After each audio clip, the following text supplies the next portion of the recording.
Hi guys, tonight we're diving into the dark, dangerous and often miserable world of medieval assassins. Forget what you've seen in movies, this job was anything but glamorous. From unreliable clients and crude weapons to deadly missions with no backup, being a killer for hire in the Middle Ages was a brutal way to survive.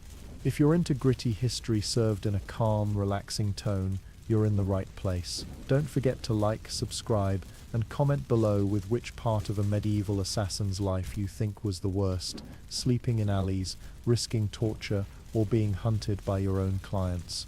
Now dim the lights, get comfortable, and let's explore why this was one job you really didn't want. Let's be clear, no one in medieval Europe woke up dreaming of becoming an assassin. It wasn't a job you trained for. It wasn't passed down from father to son, and it definitely wasn't something you'd brag about at the local tavern. It was a last resort, a desperate act taken by people with no other path left open. Some were soldiers returning from war, wounded in body or mind, no longer fit for the battlefield, but too dangerous for peace. Others were orphans, street thieves, or political pawns, molded into tools for someone else's purpose. You didn't become a medieval assassin because you wanted to. You became one because the world had already taken everything else. And the pay, not great. Sure, there was silver involved, if you were lucky. A small amount up front, just enough to buy time and prepare. The rest came afterward. Maybe. Clients weren't exactly known for being trustworthy. If they were the type to hire a killer in the first place, chances are they weren't big on honor or loyalty. That meant the risk of being double-crossed was high. You could finish the job perfectly and still end up on the wrong end of a dagger because someone didn't want loose ends. Preparation was everything. There were no manuals, no secret guilds offering training. You learned by observing, by failing, by surviving. A successful assassin had to be their own scout, their own planner, and their own escape artist. It meant memorizing the target's schedule, when they prayed, when they ate, how long they spent in the gardens, which guards were loyal, which ones drank too much. It meant studying escape routes, not just one, but 2 or 3, just in case something went wrong. And something usually did. Weapons were simple, no silenced pistols or hidden blades here. Just a dagger, maybe a length of rope, a vial of poison if you could afford it. The dagger had to be short enough to conceal, sharp enough to kill with a single thrust, and quiet, because noise was your enemy. Poison was tricky. Even when the blade met its mark, the job wasn't over. You had to vanish. Fast.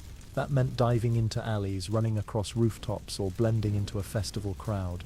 It meant outsmarting city guards and bounty hunters, all while the city locked down its gates and shouted your description from the rooftops. You had to be a ghost. And that ghost had no one. Friends were a liability. Family was a weakness. Love, dangerous. Every connection you made was something someone else could use against you. So most assassins lived in the shadows, alone, isolated, watching the world from a distance they could never cross. Their only constant companion was fear. Fear of betrayal, fear of discovery, fear of being outwitted by someone just a little smarter, or just a little faster. Imagine walking through a crowded street, and knowing that at any moment someone might recognize you, not as a neighbor or a customer, but as a killer. Then there was the superstition. Medieval Europe was a deeply religious, often paranoid place. People believed in curses, demons, and the evil eye. Assassins who killed quietly and vanished without a trace were often thought to be in league with the devil. Some said they used magic. Others claimed they drank blood or made pacts with dark forces. Even if none of it was true, the rumors alone were enough to turn a crowd into a mob. And if you somehow survived all of that, if you managed to take out your target, escape unnoticed, and actually get paid, you still weren't safe. Because the client who hired you, they knew what you'd done. They knew you could be traced back to them. So maybe they paid you, or maybe they had someone waiting outside with a crossbow. Trust was a luxury assassins couldn't afford.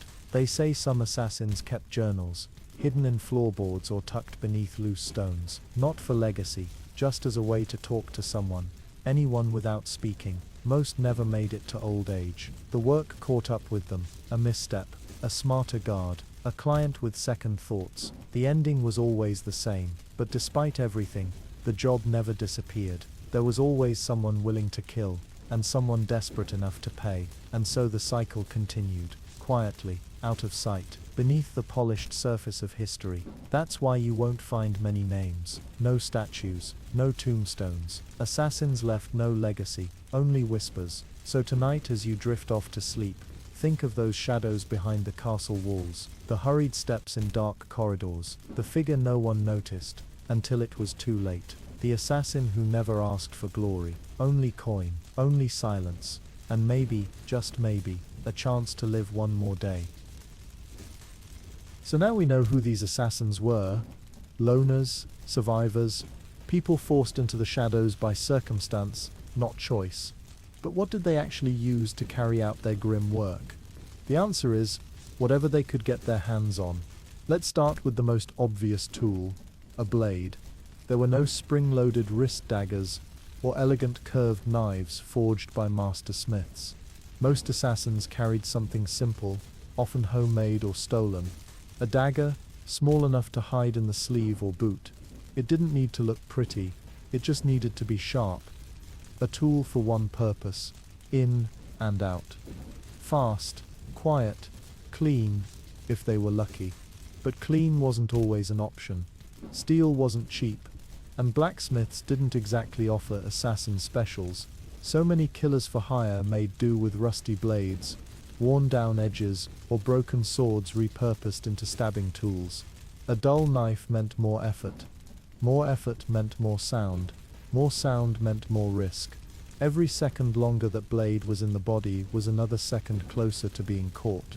Then there was poison. This one sounds dramatic. Coated blades, goblets laced with venom, maybe a puff of powder in a candle flame.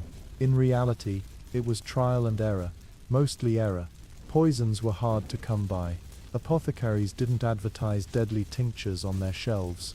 You had to know someone. And even then the recipes were shaky. Hemlock, arsenic, belladonna, yes, they were all used, but dosages were vague. Potency varied, and some took hours to work. Others didn't work at all.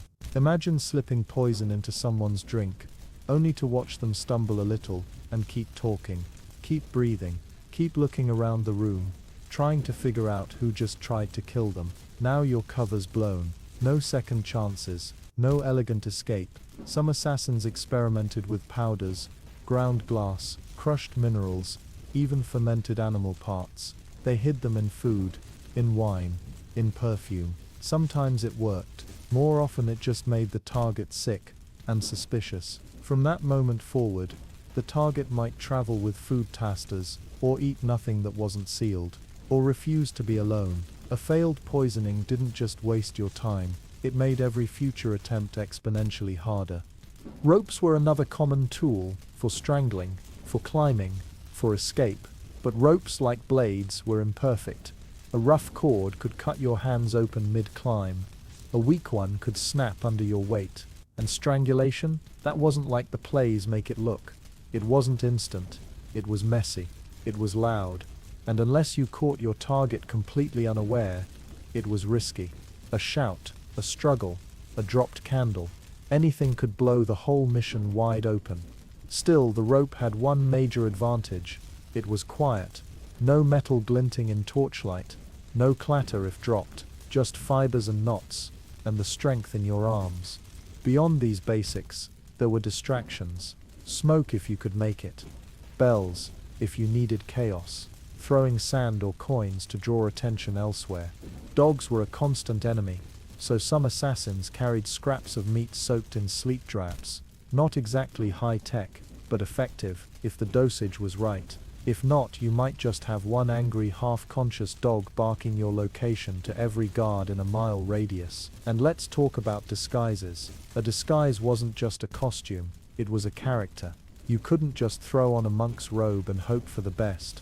You had to walk like a monk, speak like one, know what they ate, how they prayed, what prayers they mumbled under their breath. You had to be so convincing that not even the real monks noticed something was off, because if they did, all it took was one whispered word, stranger, to turn suspicion into pursuit. Clothing, of course, came with problems of its own. Loose robes could trip you, armor might clank, Shoes made for fashion or status often slipped in mud or echoed on stone floors. Everything had to be considered. Every sound you made, every movement. You weren't just hiding, you were performing. And the audience wasn't kind. Let's not forget fire. It was a tool for fear, for covering tracks, for starting a panic. But fire was dangerous, unpredictable. It could just as EAAs. So we've talked about the assassin, the outcast with nothing to lose, and we've explored the crude, unreliable tools they carried. But those tools were only half the battle. The other half, the target. And targets in medieval Europe weren't easy. Assassins didn't go after commoners or wandering merchants. There was no point. They were hired for the high-value jobs, nobles, bishops, wealthy merchants, political rivals, people with status, influence, and most importantly, protection. These weren't solitary figures walking dark alleys. They lived behind stone walls, guarded day and night by men trained to spot threats. Every step toward them was a step deeper into danger. Let's start with the setting. Castles, fortified estates, monasteries turned into mini fortresses. Getting into one of these places was a puzzle in itself. Thick gates, guard towers, iron portcullises that dropped with terrifying speed. Moats filled with stagnant water, or worse, freezing mud. You couldn't just walk through the front door, you had to observe. Find the back entrance, the servant's path, the chimney no one used anymore. And even if you got inside, that was just the beginning. These structures were designed to confuse outsiders. Narrow corridors, sudden staircases, rooms that seemed to change function from one season to the next. If the assassin didn't know the layout in advance, they could end up lost, wandering through stone halls with nowhere to hide, and nowhere to run. The people inside weren't much easier. Let's take a nobleman for example. Someone influential, maybe a warlord, maybe a landholder with ties to the king. He wouldn't dine alone, he wouldn't sleep alone, he wouldn't even walk alone. Guards flanked him, both day and night, and not just any guards, loyal men. Sometimes family, often brutal. These were men who could smell fear, who'd fought in battles and knew what a drawn breath before an attack sounded like. You couldn't just approach and hope for a clean strike, you had to wait, for the moment the guard stepped out, for the second the candlelight flickered, and shadows deepened, for the split second of carelessness that might never come. Timing was everything. And then there was the target himself. Not all of them were weak. Not all of them were unaware. Many had survived rebellions, betrayals, even wars. They were hardened, paranoid, sleeping with a dagger under their pillow, eating only after a servant tasted the food, sitting with their backs to the wall, so no one could sneak up behind them. Every movement, every glance, filled with suspicion. You didn't get close unless you earned their trust, or found a moment when no trust was needed. Assassins watched for routines. Everyone had them, even nobles. The evening walk, the morning prayer, the time between meals when they dismissed their retinue and read alone. It could take days, sometimes weeks, just to find a single moment of vulnerability. But vulnerability didn't mean safety. There was always risk. Let's say the assassin finds a gap, a lone hallway, a moment of prayer, a guard distracted. They move in. The blade is ready, but then something shifts. The noble turns. A door opens unexpectedly. A hound starts barking 3 rooms away. That's all it takes. The element of surprise vanishes, and with it the slim chance of escape. Because once the alarm sounded, the entire building would come alive. Bells ringing, boots pounding stone, torches flooding halls with light, and every hand, every eye, every sword would be searching for one thing: the intruder. Sometimes the assassin didn't even make it to the target. Sometimes the plan fell apart before the first step. A wrong word in the tavern, a bribe too obvious, a servant who looked a second too long at the new face in the kitchen. Fear traveled fast in medieval courts. If rumors of a plot spread, even vague ones, everything locked down, guards doubled, doors barred, food sealed, no one in, no one out. For assassins, information was power, and silence was gold. The most successful killers didn't boast.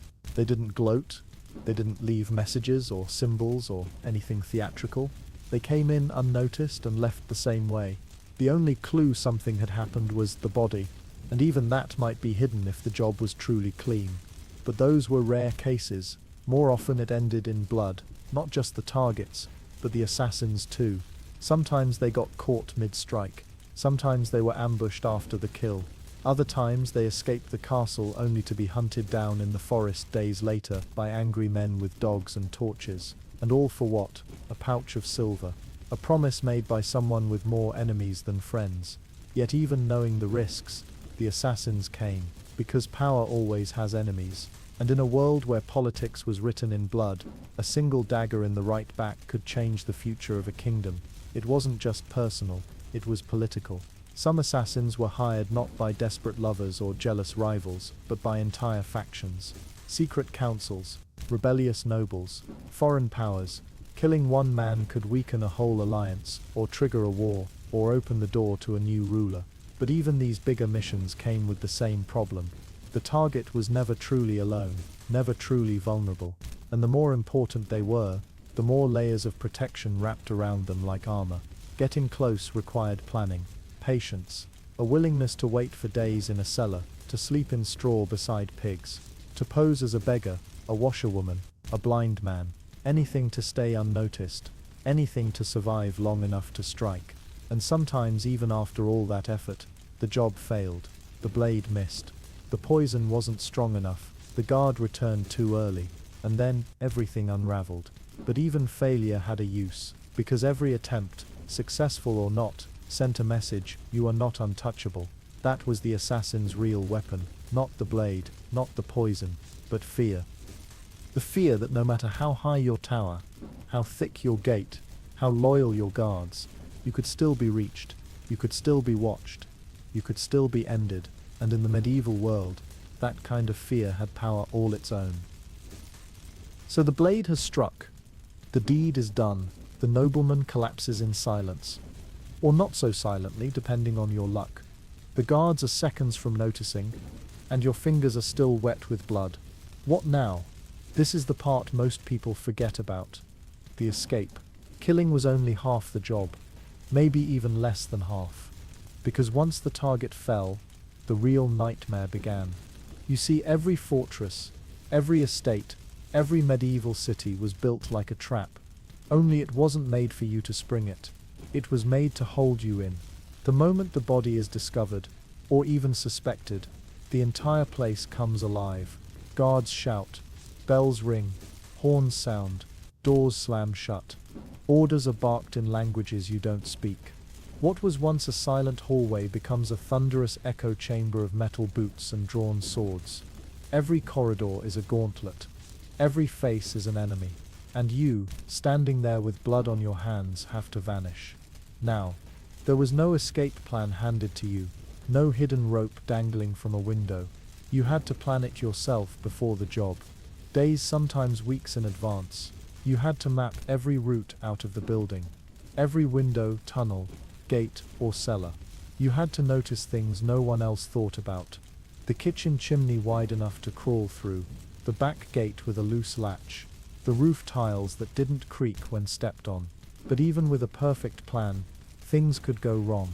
Maybe your exit is blocked. A door locked you thought would be open. A hallway now crawling with guards. Maybe the storm you were counting on to mask your footsteps never came. And now your escape is lit by a full moon and dead silence. Improvisation wasn't optional. It was survival. Some assassins hid, not forever, just long enough, behind tapestries, in coal bins, under stairwells, waiting for the initial chaos to fade, for the guards to move on to a different floor or give up the immediate chase.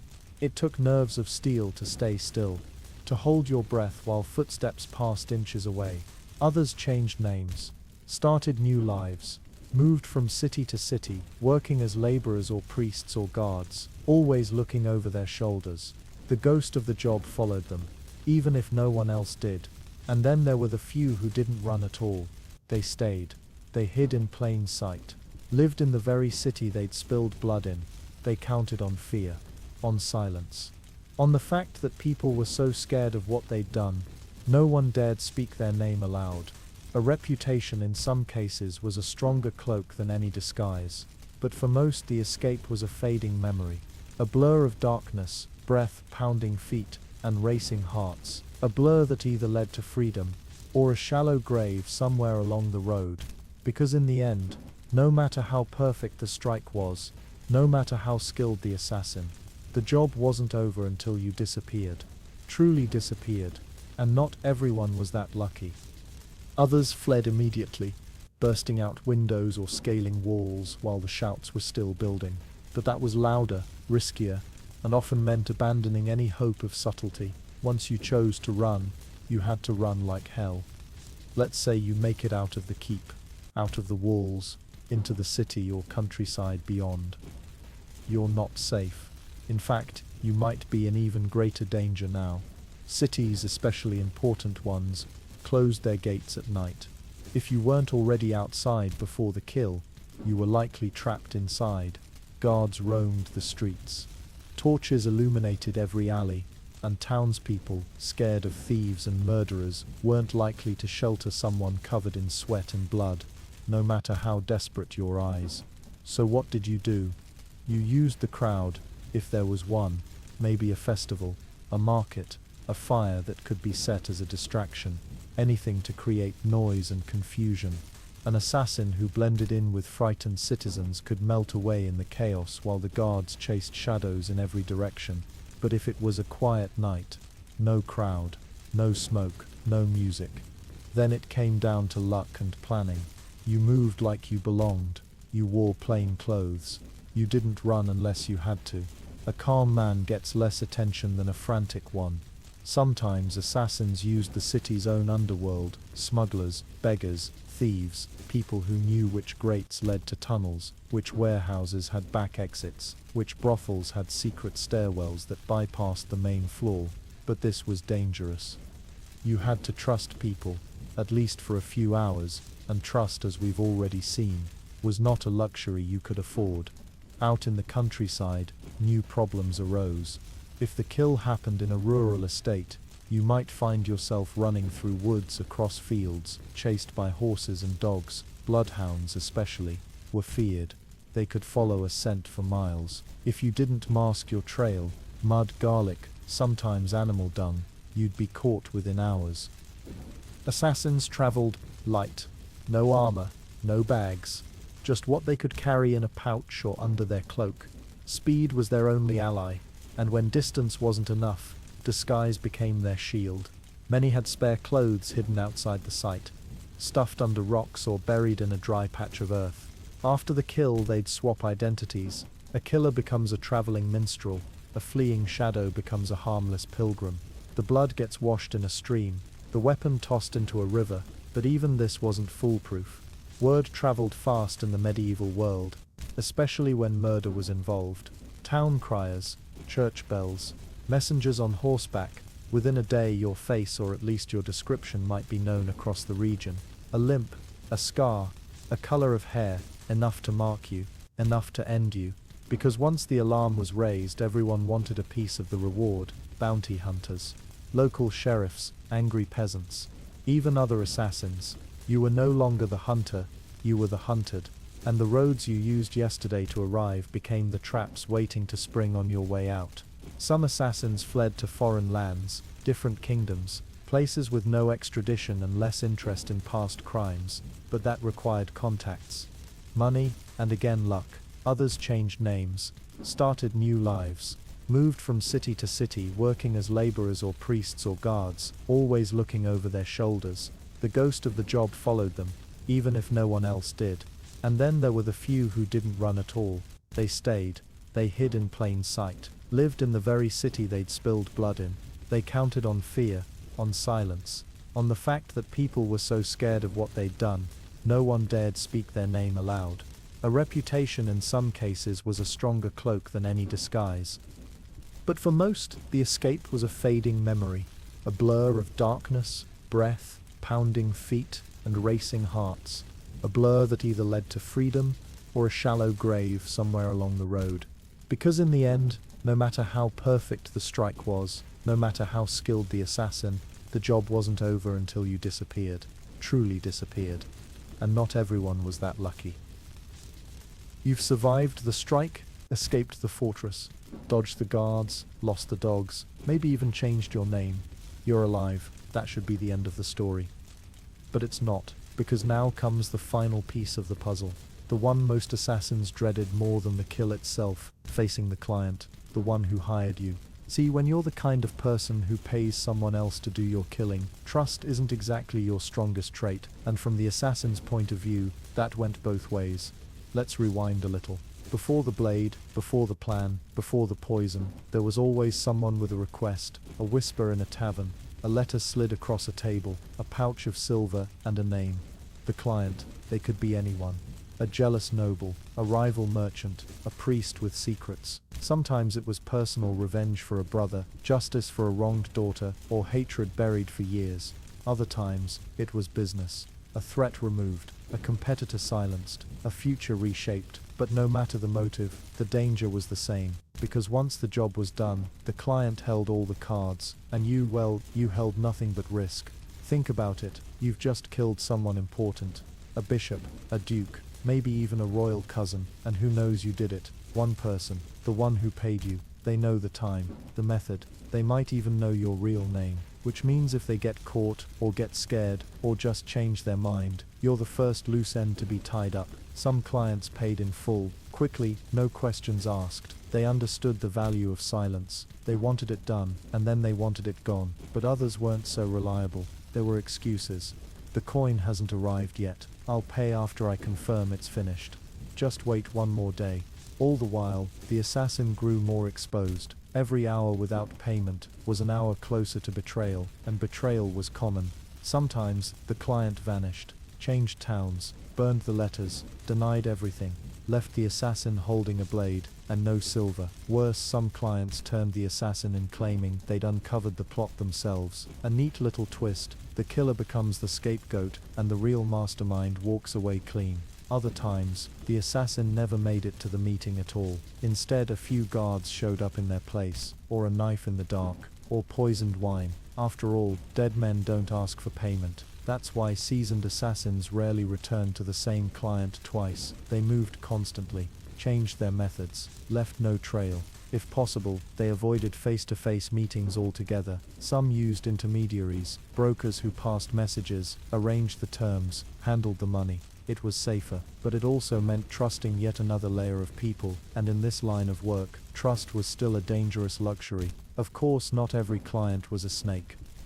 There were those who followed through, who paid fairly, who understood the gravity of what they'd done, and wanted nothing more than to put it behind them. These people often disappeared themselves, fading into obscurity to avoid any link to the crime. And then there were the powerful ones. The ones who couldn't disappear because they were the ones in charge. These were kings, dukes, cardinals. They hired assassins not for personal revenge, but for strategy. To eliminate rivals, crush uprisings, influence succession. But these clients were the most dangerous of all, because to them you weren't a partner, you were a tool. And tools are disposable. They'd reward you with a heavy purse and a handshake one day, and have your throat slit the next. Not out of anger, not out of spite, but because you knew too much. In fact, the most careful clients didn't just hire one assassin, they hired two, one to do the killing, the other to follow the first, and make sure no witnesses remained. It was brutal, efficient, cold, and it worked. That's why many assassins never truly trusted their clients, even after the job, even after the payment, especially after the payment. Some demanded the full amount up front, dangerous but safer in the long run. Others insisted on meeting only in neutral territory, a church, a public square, a merchant's guild, places where betrayal would be harder to pull off without drawing attention. And some simply vanished after the kill, never speaking to the client again.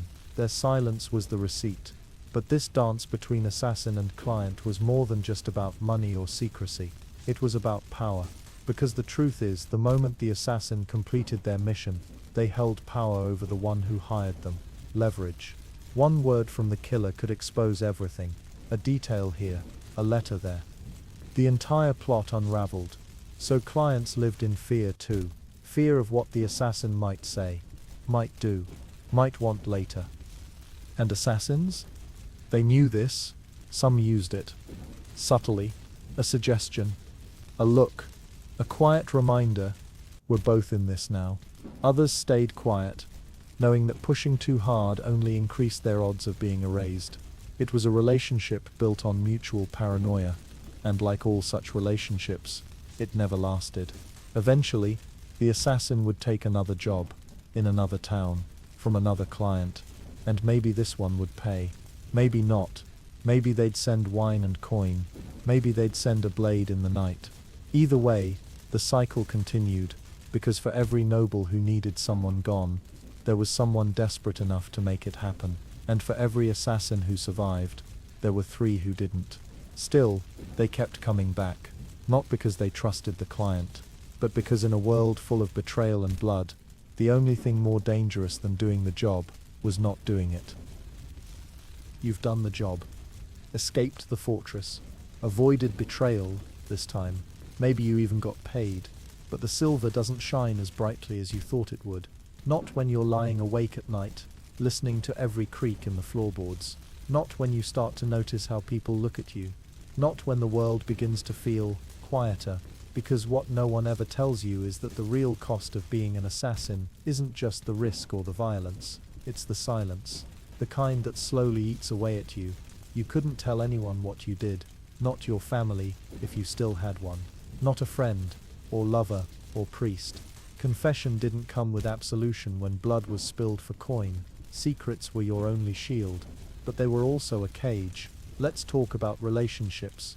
What little of them could exist. Some assassins tried to keep normal lives. A small home in a quiet village. A spouse who thought they were a traveler, a trader, a craftsman, maybe even a child. But the lie hung over everything.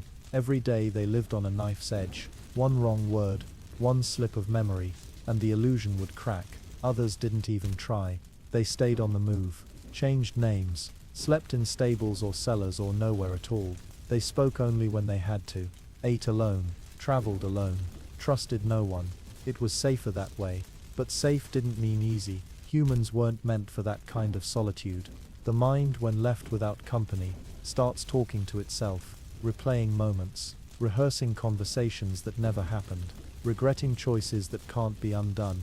For an assassin, silence wasn't peace, it was noise without sound, the kind that grew louder with time. And then came the paranoia. Even if the job was clean, even if the client paid and disappeared, the fear remained. Because what if someone saw? A servant in the hallway, a stable boy who recognized your face, a guard who kept quiet at the time but talked later. You never really knew, so you watched everyone. You studied expressions, noted patterns, who looked at you too long, who seemed to follow you from one market stall to the next, who sat one bench too close in the chapel. You learned to sleep lightly, with a blade under the blanket and your back to the wall. Every knock at the door, every unexpected voice made your pulse spike. It wasn't just fear of discovery, it was fear of betrayal, again, because even if you trusted someone once, that didn't mean you could trust them now. Circumstances changed, people changed. Maybe they needed money, maybe they wanted to cleanse their conscience, maybe they were just scared. All it took was one person whispering your name in the wrong ear, and the gallows would be waiting. So you stayed quiet, you trained your face into stillness, your voice into neutrality. You learned to lie without blinking, and eventually you stopped sharing anything real at all. Not just about the job, but about yourself. And that's when something in you started to slip. Because when you keep so much locked inside for so long, you start to forget who you were before it all began. The boy who laughed at the harvest fair. The woman who sang when no one was listening. The part of you that wasn't just a weapon. You forget your own name. Some assassins wrote journals. Not to brag, not to relive the kills, but to remember who they used to be, to hold on to something that felt true.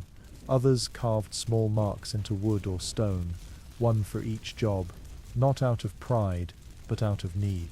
Proof that they existed, that they weren't just shadows slipping through other people's stories. And what about remorse? That depended on the assassin. Some believed what they did was necessary, that the people they killed deserved it. Tyrants, betrayers, monsters in human form, and maybe some of them were, but others were just in the way. A rival, a voice of dissent, A symbol, not a villain. Those deaths didn't sit as easily. No matter how quiet the kill, there was always an echo. A child left fatherless. A wife who waited for someone who'd never return. A servant who found the body first and couldn't sleep for weeks afterward. Even if you never saw the grief, you knew it was out there, floating somewhere just beyond your reach. You couldn't dwell on it. Not if you wanted to keep going, but some did, and when they did, the silence turned heavy, like a weight strapped to your chest. You carried it from one job to the next, from one town to the next, until eventually the silence started to sound like judgment. And yet walking away wasn't simple either. What else could you do?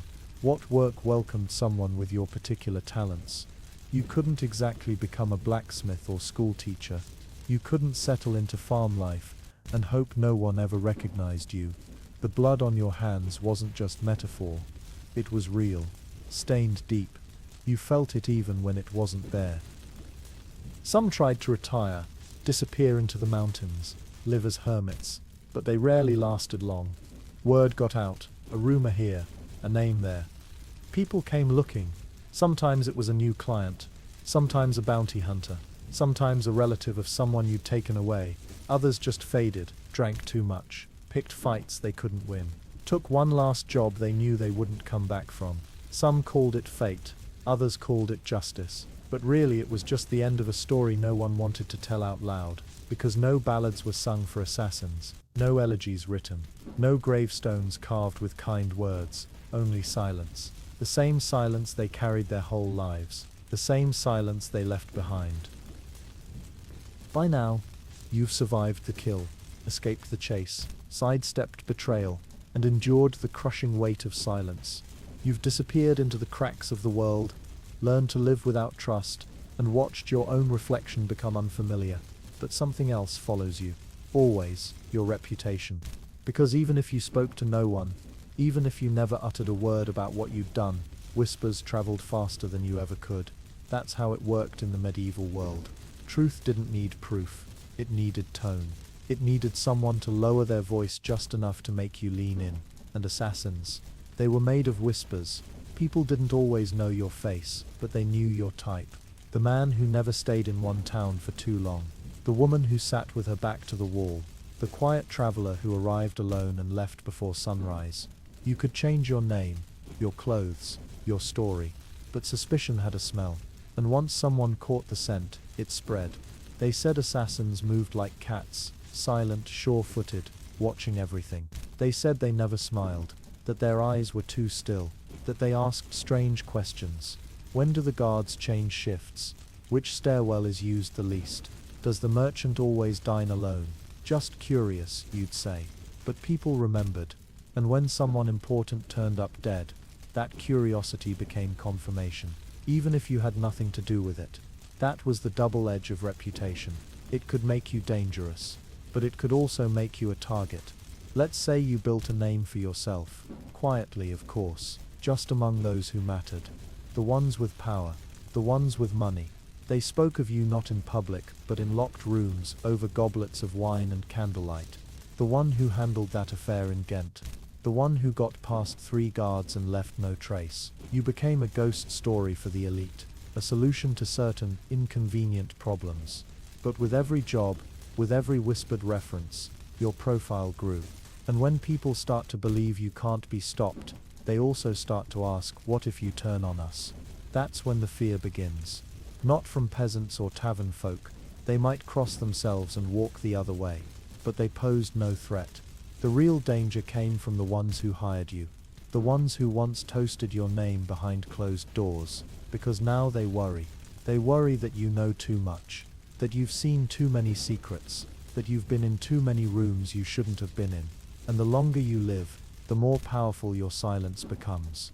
So they talk, they plot, some even put prices on your head. Suddenly, your reputation, which once earned you work, becomes the very reason others want you gone. It's ironic, really. You spend your life trying to stay invisible, and then you become unforgettable. Of course, reputation wasn't always a curse. Sometimes it was the only thing that kept you alive. Walk into a town where no one knows your name, and you're just another suspect when the Lord's son ends up poisoned. But walk into a town where your name is feared, truly feared, and people leave you alone. They lower their eyes. They clear a space at the bar. They make sure you're not disturbed. It wasn't respect. Not really. It was survival, in reverse. Keep the killer happy, and maybe they won't add you to their list. Some assassins played into this. They leaned into the myth, wore darker cloaks, sharpened their blades in full view, stayed silent, even when they had something worth saying, because mystery was power. And fear kept you breathing. Others hated it. They just wanted to do the job and disappear.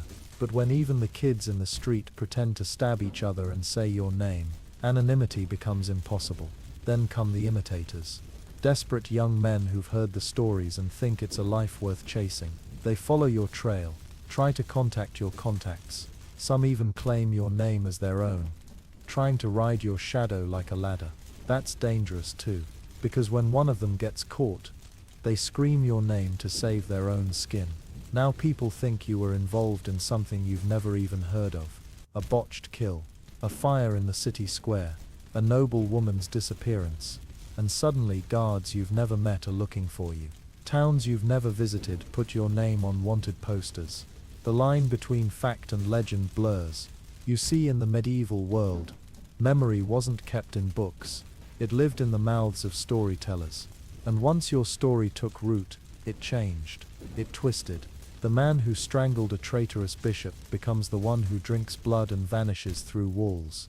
The woman who slipped past guards to poison a baron becomes a spirit, a curse whispered at bedtime.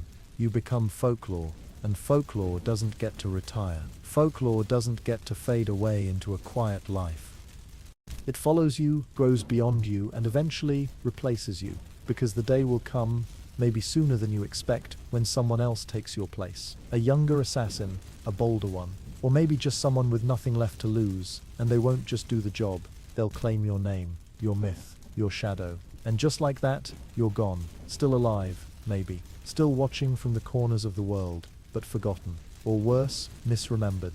The real you, what's left of it, buried under layers of legend. But for a time, your name meant something. It opened doors and closed others. It brought fear, it brought coin, and it kept you alive when your tools, your skills, and your luck had all run dry. That was your reputation, a shadow that always walked a few steps ahead, and sometimes whispered louder than you ever dared. So your name travels ahead of you, a ghost of reputation, whispering into rooms you haven't entered yet. Sometimes that fear keeps you alive, sometimes it earns you coin, but over time it does something else too. It isolates you in a different way, because once people start to fear you, not just suspect, not just whisper, but truly fear you, everything changes. Every glance is cautious, every conversation shorter than it needs to be. No one challenges you, but no one really sees you either. You become a shadow in plain sight. At first it might seem like power, like control.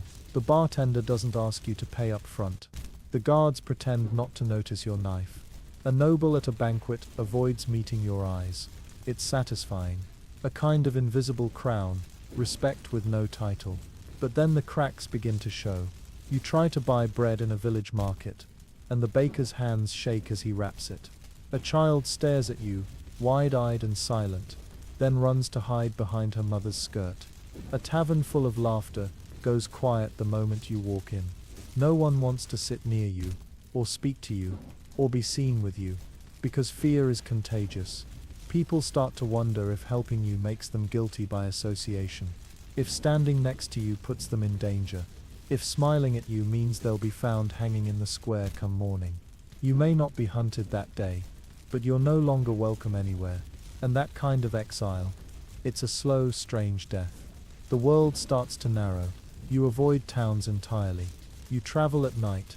You sleep further off the road, further from the sound of human voices. You begin to forget the warmth of a shared fire, the sound of laughter not laced with caution, the way it felt to be part of something that didn't require lies. You stop speaking unless absolutely necessary, because your voice, once a tool of persuasion or deception, feels foreign now. Like a blade you no longer trust yourself to wield gently. Eventually, you stop looking people in the eye, because too often, what you see there is fear. And here's the dangerous part. When you live in that space long enough, when you've been feared for years, you start to see threats everywhere too.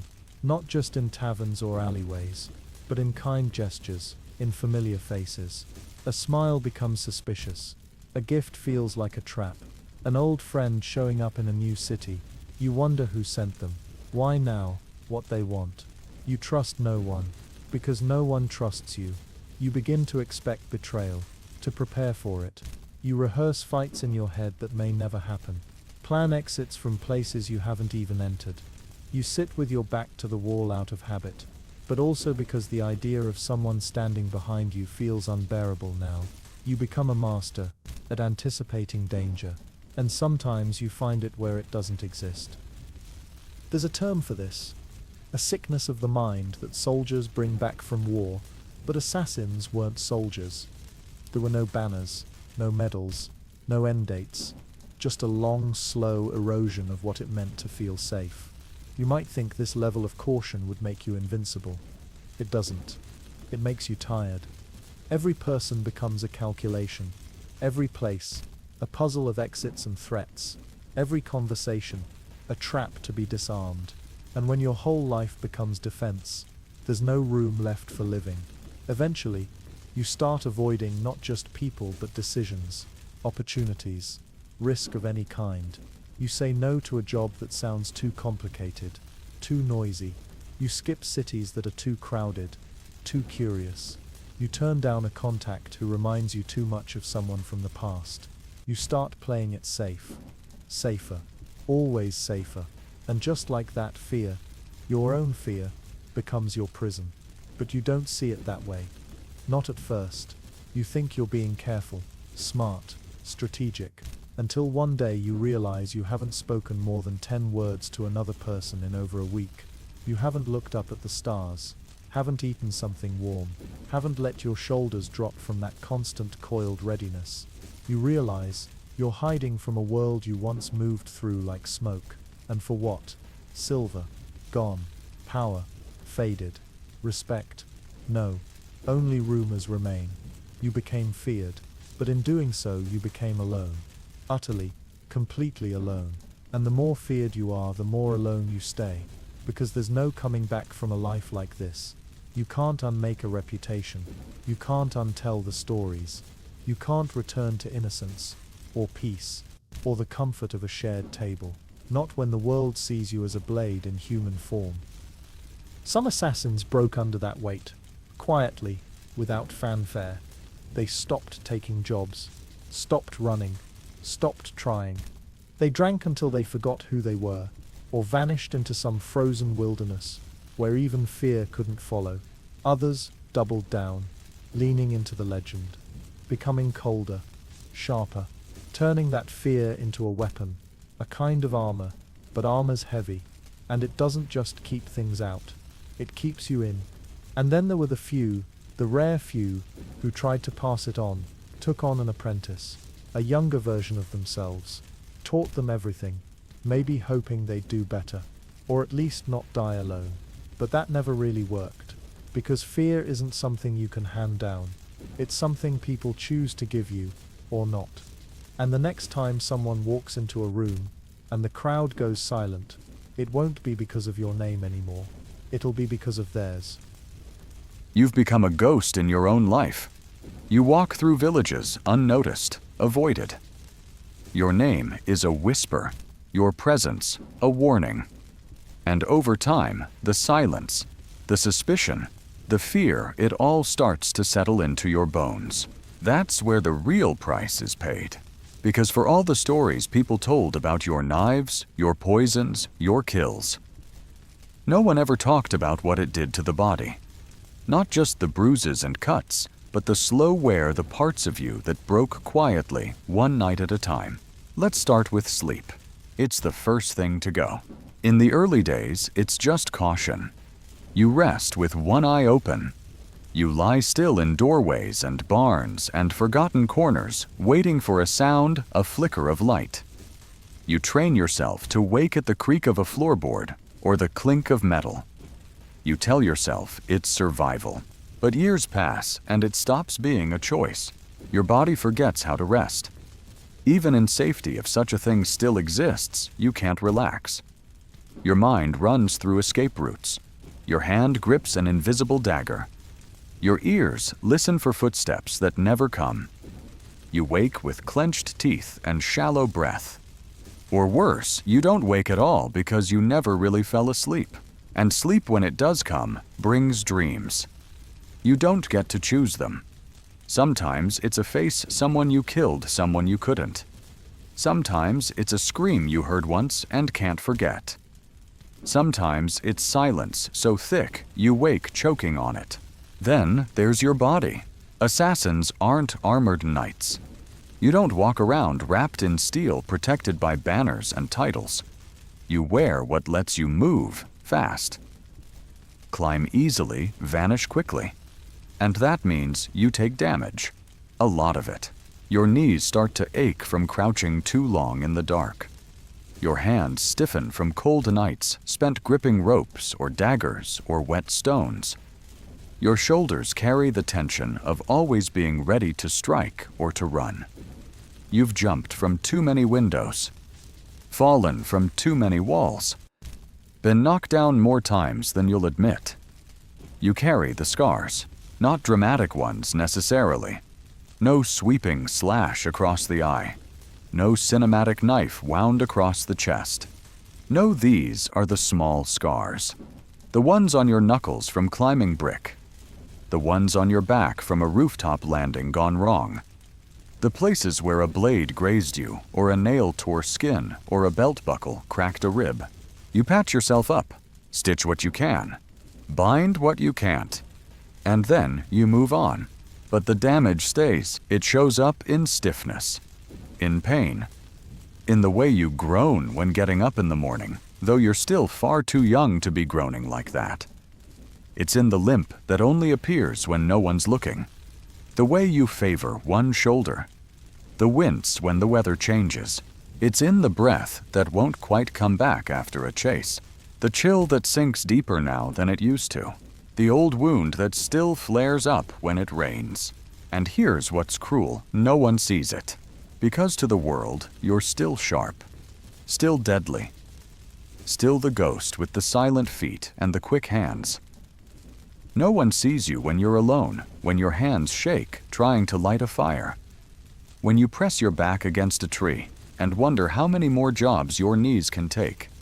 When you forget what it felt like to move without pain. And if someone did see, would they care? Probably not. Because the world doesn't remember you as a person.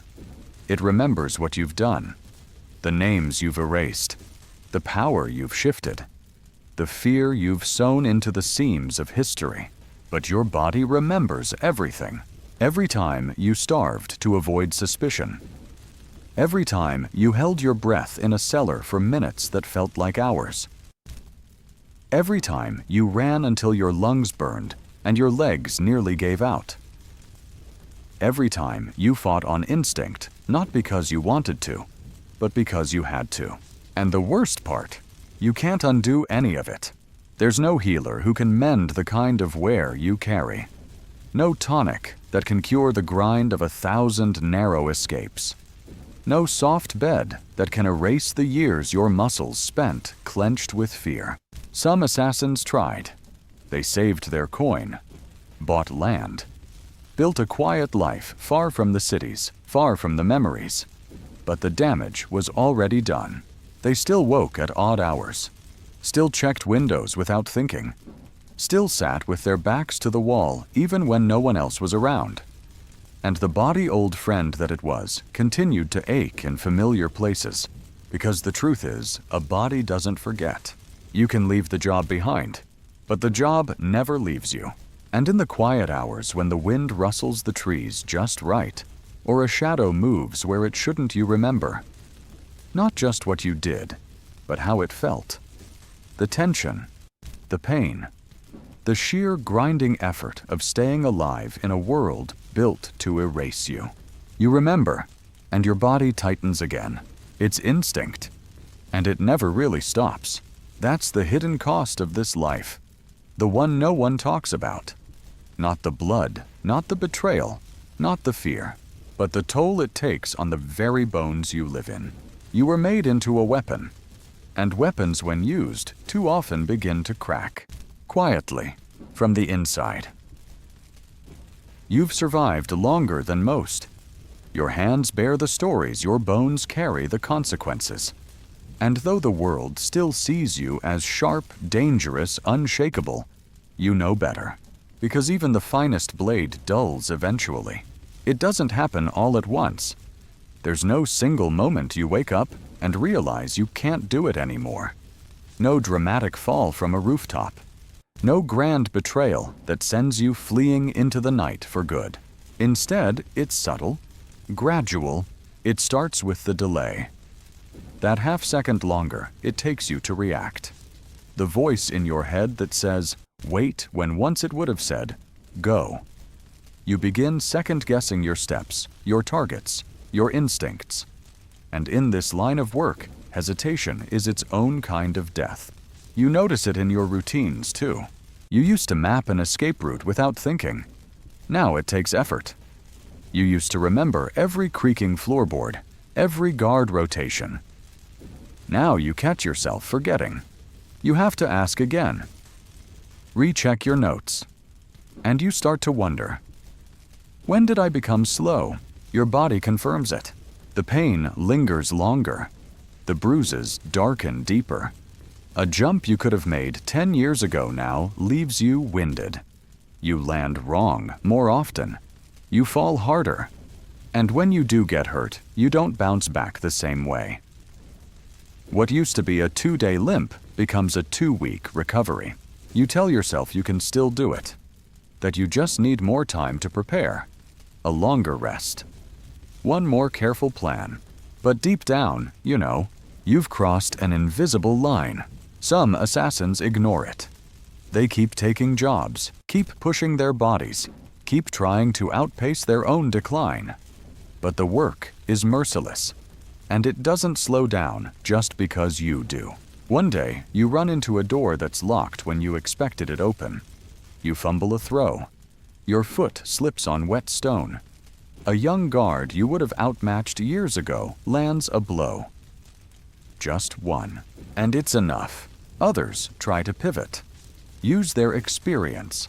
Take on quieter jobs. Less killing. More gathering information. More sabotage. More manipulation. They become brokers, handlers, advisors to the next generation of killers. But the truth is, it's not the same. Because the thrill, the silence before the strike, the rush of the escape, the weight of a life taken, it never really leaves you. You were shaped by it, sharpened by it, defined by it. You can't replace that feeling with maps and coin exchanges. So some try to retire completely. They find a quiet place, far from cities, far from whispers. Maybe a cabin, maybe a crumbling stone house in a forgotten village. They tell themselves it's over, that they're done, that no one remembers their name, that they can finally rest. But rest doesn't come easy, because the habits don't fade. You still check the windows. You still reach for the knife when a branch snaps outside. You still wake at midnight, listening for footsteps that aren't there. And sometimes they are there, because even if you've slowed down, the world hasn't. Someone always remembers. Someone always finds you. An old enemy, a surviving witness, a young assassin eager to make a name by killing a legend. You become the target. You see it in their eyes, the hunger, the calculation. You recognize yourself in them. And that's what hurts the most, because you know how this game ends. Sometimes you escape. You outsmart them. One more time, but it costs you. More pain, more hiding. And the quiet you worked so hard to build begins to crack. Other times, you don't escape, and there's no one to mourn you, because the life you lived required silence, distance. You left no friends behind, no family, no allies to speak your name in kindness. If someone finds your body, they won't know who you were. Just another traveler.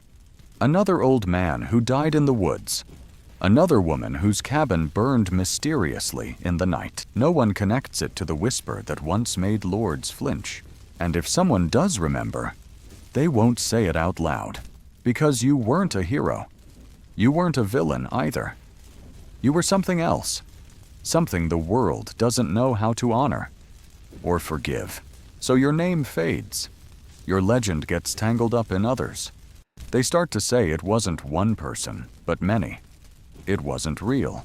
Just a story. But stories have power. And even as your own hands grow unsteady, your back aches and your eyes lose their sharpness, the stories remain. Somewhere, someone will still whisper about you. Maybe not by name, maybe not with accuracy, but the shape of you, the myth of you, lingers. Because fear lives longer than flesh. That's the strange gift of a life like yours. You don't get a monument, but you might get remembered.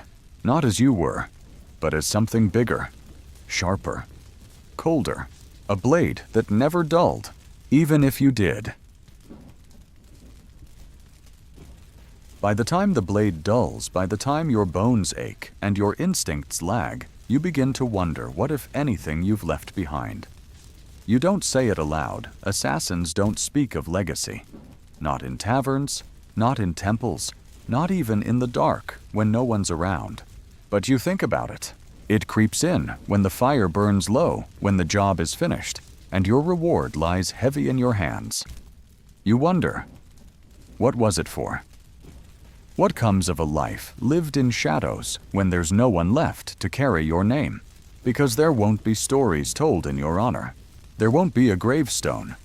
No children passing down tales of your cleverness or courage. No villagers lighting candles on your death day. You'll vanish the same way you lived, quietly, completely, and without ceremony. And yet, something remains. Not in stone, not in songs, but in the shape of fear you left behind. Maybe it's in the nobleman who now hires 2 tasters instead of 1, ever since his cousin never made it to supper. Or the merchant who double locks his door at night, remembering what happened to his rival in a town too far away to be coincidence. It's in the guard who flinches at a sudden sound in the corridor, because once long ago he heard a scream that ended too quickly. You're not remembered as a person. You're remembered as an event, a lesson, a consequence. And that's its own kind of legacy. But there's something lonelier, too quieter.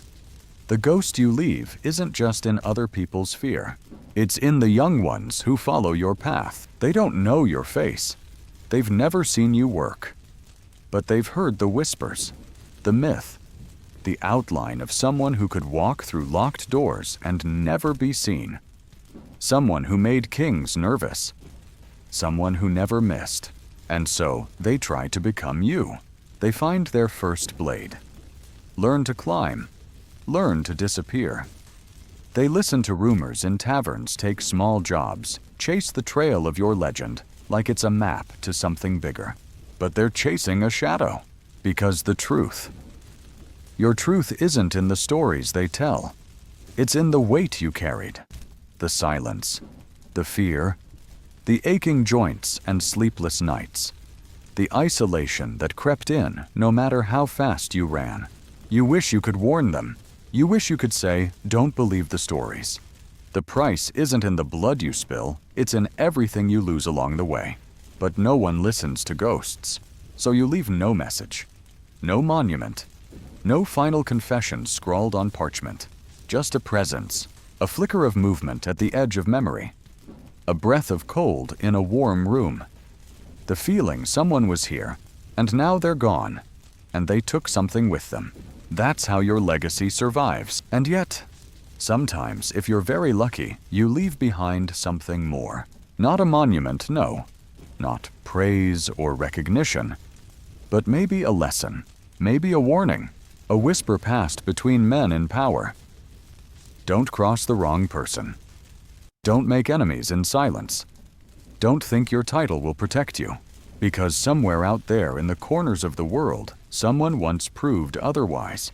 That was you, a ghost with a knife, a name spoken only when the doors are locked and the torches are dimmed. They say history is written by victors, but you weren't a king. You weren't a general. You didn't win wars. You ended lives quietly, precisely without recognition. You didn't write history, but you interrupted it. You removed names before they could sign their treaties. You cut threads before they became banners. You changed lines in the story, just a few, but enough to shift kingdoms. And no one knew it was you. No one will. But the change remains. In that sense, your legacy is like everything else about you, hidden. Felt, but not seen. Known, but not understood. And maybe that's fitting. You were never meant to be remembered clearly. You were meant to be a question, a cold breath down someone's neck, a hesitation in a moment of pride, a reminder that for all the power they held, someone once stood closer than they ever realized, with a blade and a choice. And they lived, or didn't, because of you. Even now, years later, when your hands are slower and your memory is frayed, the truth holds its weight. You were a ghost in history, but ghosts leave chills, and someone always notices the cold. So if there's a legacy to speak of, it's this. You didn't need monuments. You were the shadow that made the stone tremble. So your legacy lingers not in marble or ink, but in fear, in hesitation, in the brief silence before a decision is made. You were never meant to be remembered clearly, just felt faintly like a shiver that no one could quite explain. But what happens when even that fades? What happens when the last noble who feared you dies in his sleep? When the guards you once outran grow old and are replaced by younger men who've never heard your name? When the whispers quiet and the world keeps turning, it always does. That's the thing no one tells you. Not when you start, not when you're at your most feared, not even when you're at your most broken. The world forgets. It forgets you faster than you thought it would.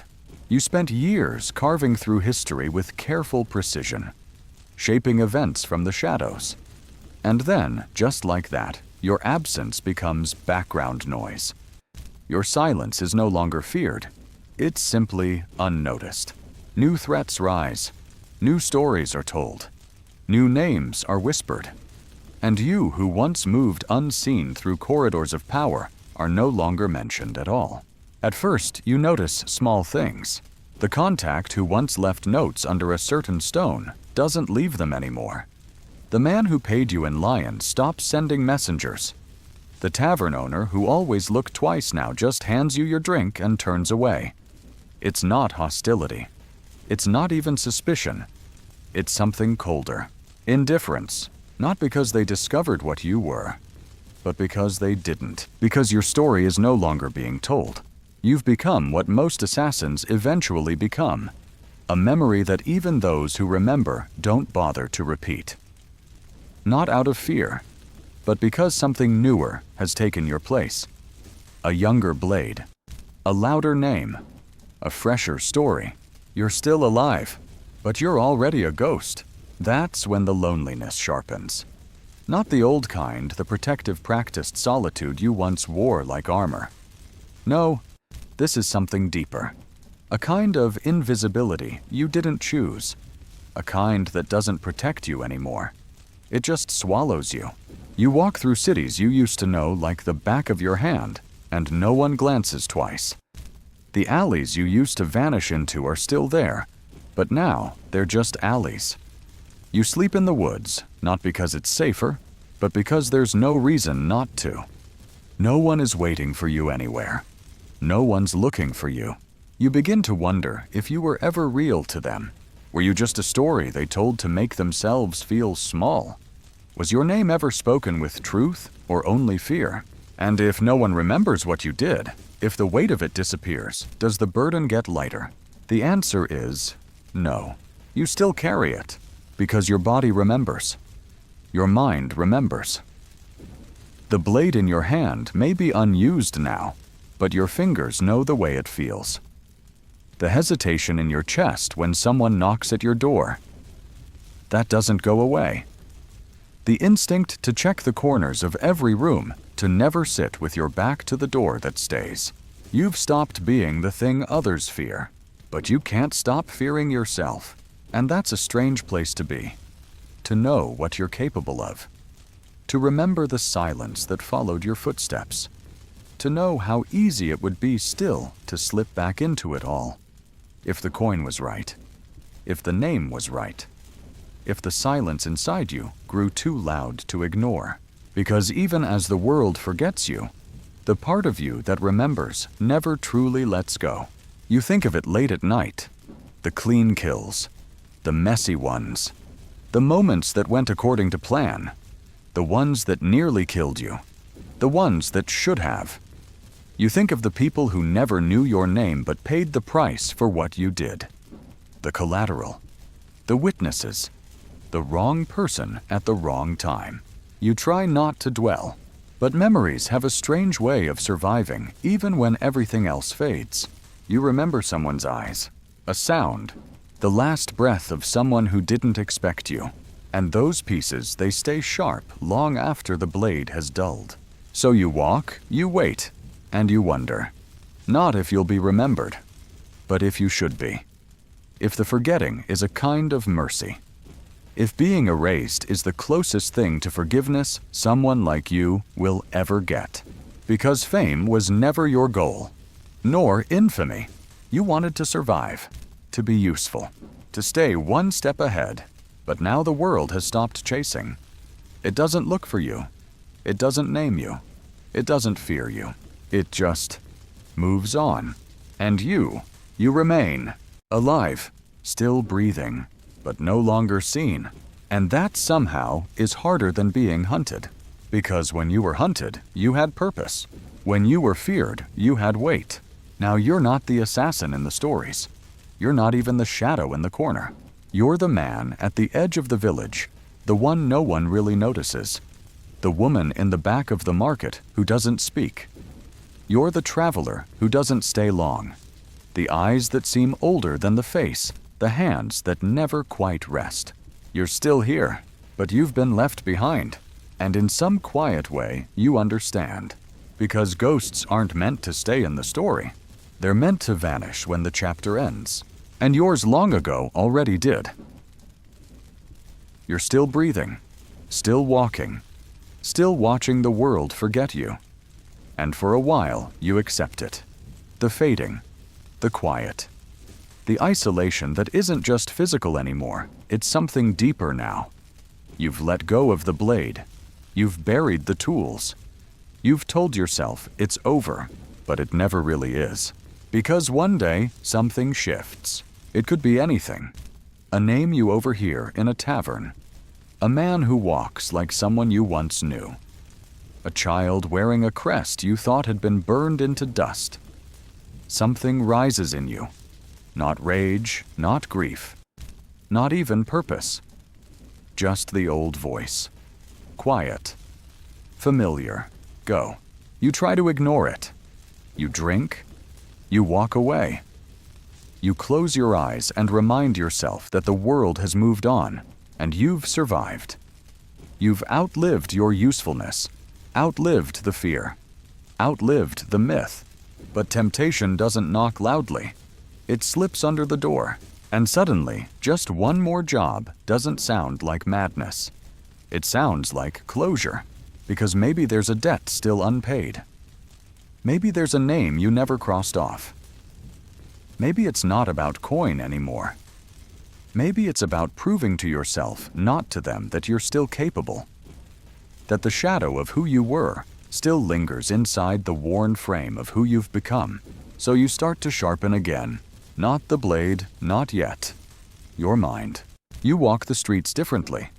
You observe. You measure. You feel the way your weight shifts on old bones, the way your feet land on familiar terrain. There's muscle memory dormant, but not dead. And you begin to remember what it felt like to be precise, to be dangerous, You find the knife where you left it. Rusted, yes, but still sharp enough. A part of you smiles at that. The blade remembers too. It's not just the act of killing that tempts you. It's everything that surrounds it. The clarity. When the mission begins, everything else fades. The ache in your back, the weight in your chest, the blur of memories. All of it goes quiet. There is only the plan, the path, the target. Its purpose distilled to its purest form. For a moment, you're not forgotten. You're focused. But you lie to yourself too. You say it's just this once. Just to close the book. Just to even a score. You tell yourself you're not going back. This is different. This is personal. But it's not. It's the life calling you home. The one place where you still know who you are. Where you're not the old man muttering to himself or the woman strangers avoid on the road. In this role, you're still someone. Not to the world, but to yourself. The planning comes faster than you expect. You map the building in your mind. Count the windows. Time the patrols. You anticipate angles, doors, weather. It feels like breathing. Like slipping into a coat you haven't worn in years and finding it still fits tight but familiar. And yet, something's changed. You move slower. You're more cautious. You double-check what you used to trust without question. There's doubt now, a shadow that wasn't there before. But you keep going. The night comes. You don't tell anyone. You don't leave a note. You don't say a prayer. You simply move. The silence wraps around you like it always did. The world shrinks to the space between you and the task. Each step a memory. Each breath a ritual. You find the target not with ease, but with certainty. You're not as fast as you once were, not as smooth, but you're still sharp in the ways that matter. And when the moment comes, it happens cleanly, quietly, as it always did. As if the years between now and your last kill never passed. But something unexpected happens in the aftermath. You don't feel the rush. You don't feel victorious. You feel tired. Not the tired that sleep cures. Not even the tired of age. This is something heavier. A tiredness in your spirit. In the part of you that once felt alive in this moment. Now all it feels is done. You leave as you always have. Without fanfare. Without notice. But this time, when you disappear into the woods, into the fog, into the folds of the world that still has space for people like you, you feel the weight differently. Because this really was the last one. Not because you say so. Because you know. Because your hands are slower now. Because your mind, though sharp, is quieter. Because the person you used to be has finally stopped whispering. And when you return to the silence, it doesn't feel like failure anymore. It feels like release. The temptation is gone. The knife stays sheathed not out of fear or caution, but because the part of you that reached for it has finally let go. You were an assassin once, but now you are just someone who remembers. You told yourself it was the last one, and this time you meant it. There was no fire behind it, no ceremony, just stillness. A strange kind of stillness, the kind that comes after a long storm, not triumphant, not tragic, just quiet. Like something inside you has finally stopped moving. The blade is back in its place now, not hidden, not buried, just resting. As if it too understands that its time is done. And so now you ask yourself, maybe for the first time in full honesty, what's left of me? Because for so long, you were the knife. You were the mission. You were the shadow slipping through walls, the answer to a desperate whisper, the thing that moved when nothing else could. But now that movement is over. Now you sit still. You wake with no plan. You walk with no purpose beyond getting to the next patch of shade or the next dry firewood. The tension that once held your body upright has begun to soften. Your fingers twitch less at unfamiliar sounds. Your breath is deeper now, and it's strange. You'd think that peace would feel like relief, but it doesn't not at first. At first it feels like loss, because purpose, even a dark one, fills space. Now that space is empty, and it echoes. There's no one left to chase you. No one left to fear you. You're not hiding anymore, but you're not returning anywhere either.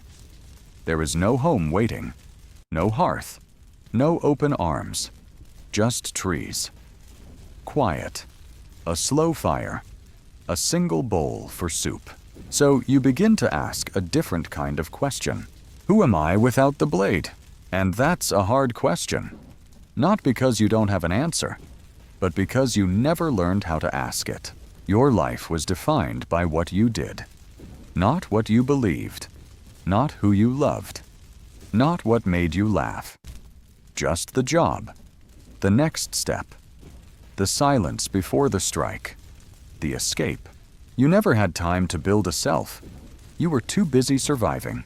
But now, with time stretching long and quiet before you, the question presses in. So you try. You plant something, just a few seeds. They don't take knot at first.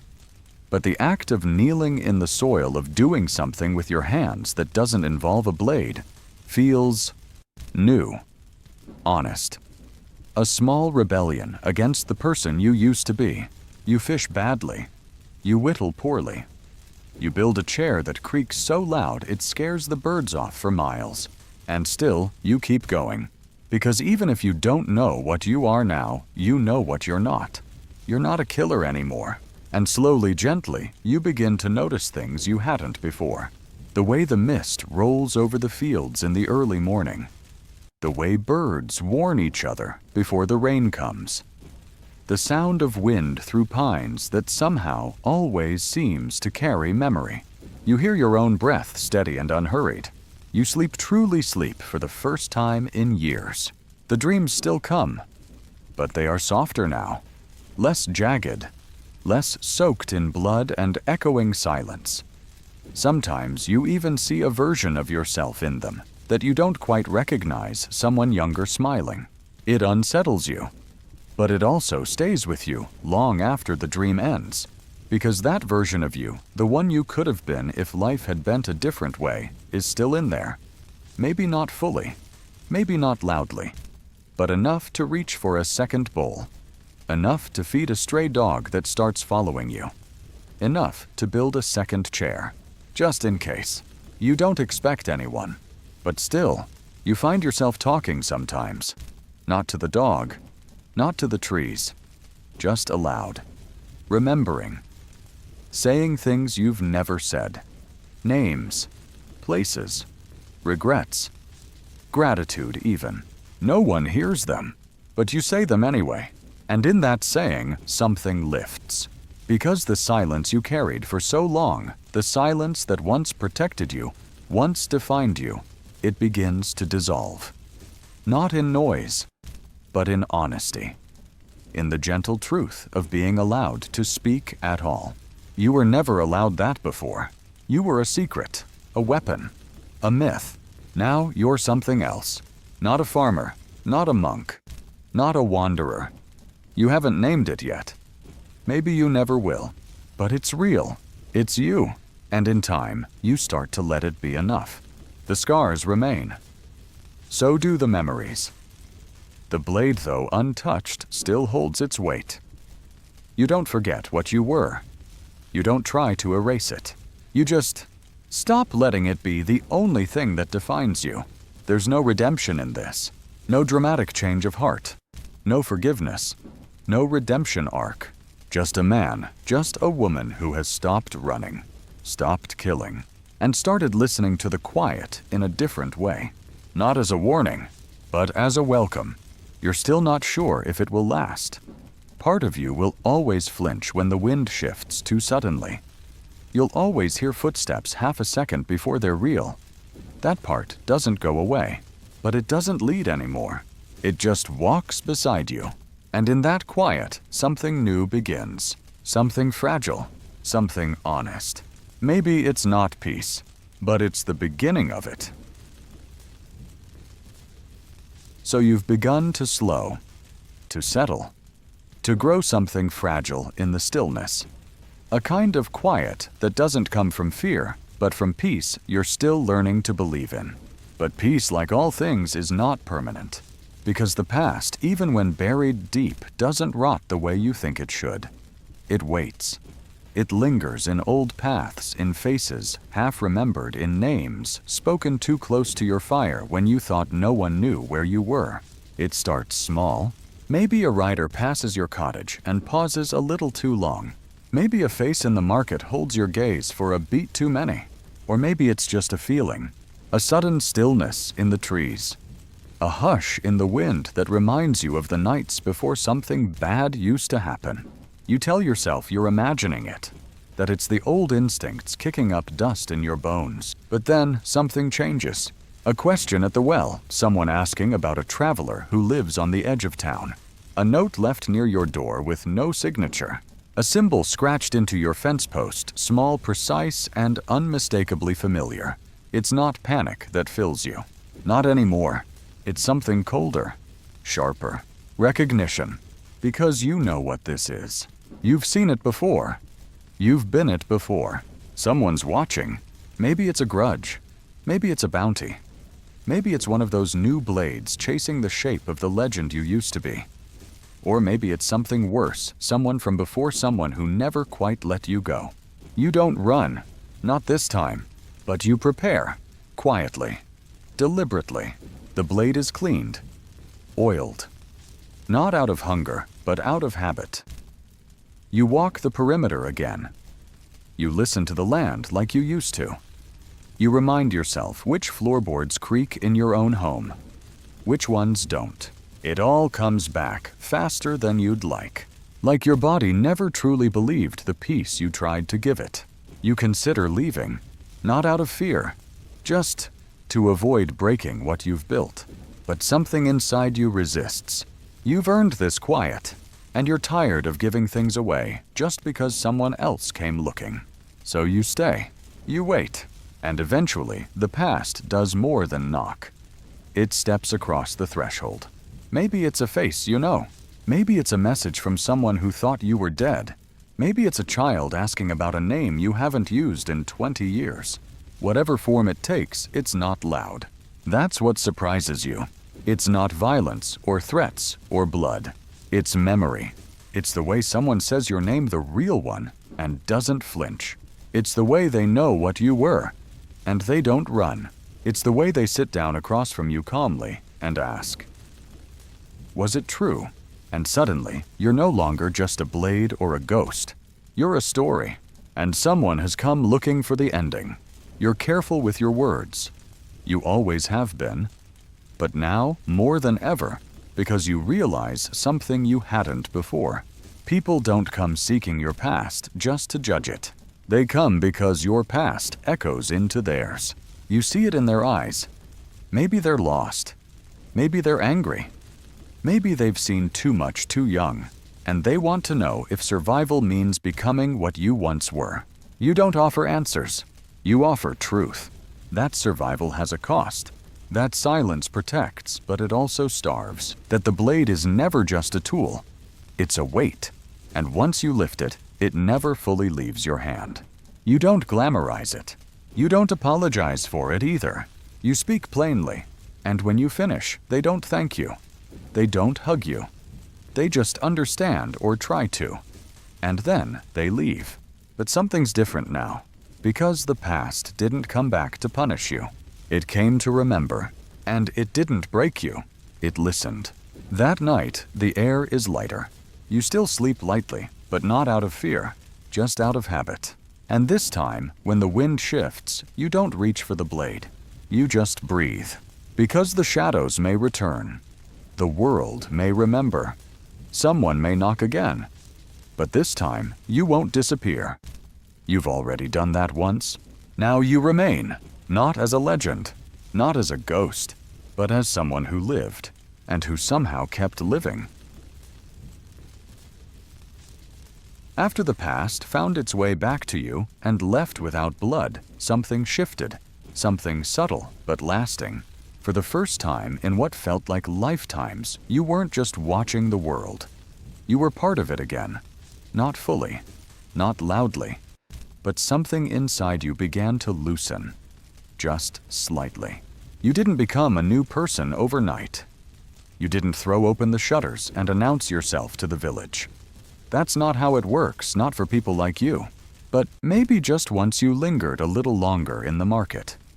Maybe your answers grew a little fuller when someone asked where you came from. Maybe you stopped turning every question into a threat. And maybe someone noticed, not in the way they used to. Not with fear or suspicion or whispers. This time, they noticed you.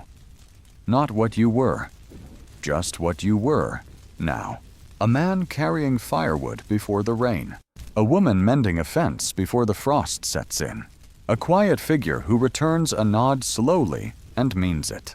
At first, it's uncomfortable, being seen. Because for so long, invisibility was safety. Being forgettable was freedom. The less they knew, the longer you lived. But this kind of attention is different. It's small, gentle.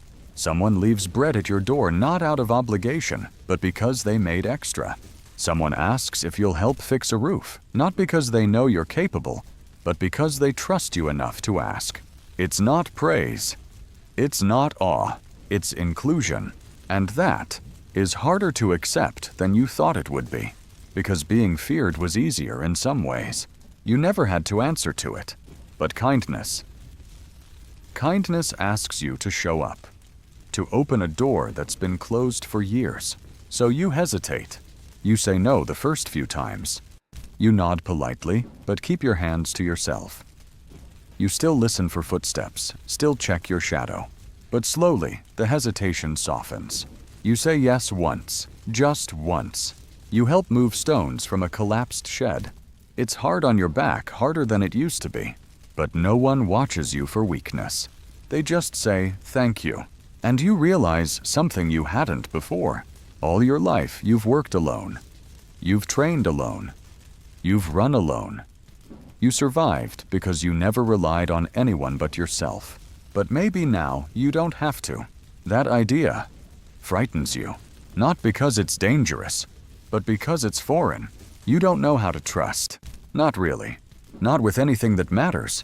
You've spent so long bracing for betrayal that you forgot what it feels like to relax your grip. To ask for help. To laugh without checking the exits. But one day, it happens. Something small. A moment you don't notice until after it's passed. You share a story, just a piece of one. You let your guard down for a breath too long. You smile, and someone smiles back not because they're afraid, but because they're glad. And it doesn't hurt. It feels human. You begin to understand what the blade took from you, not just lives, not just peace, but connection. You see now how much of yourself you gave away in silence, and how long it's taken to begin getting any of it back. This is not redemption. No one asks you to confess. No one demands penance. You don't need to earn your place here with apologies. You don't know how to speak. You're not trying to make up for what you've done. You're just living. And that's enough.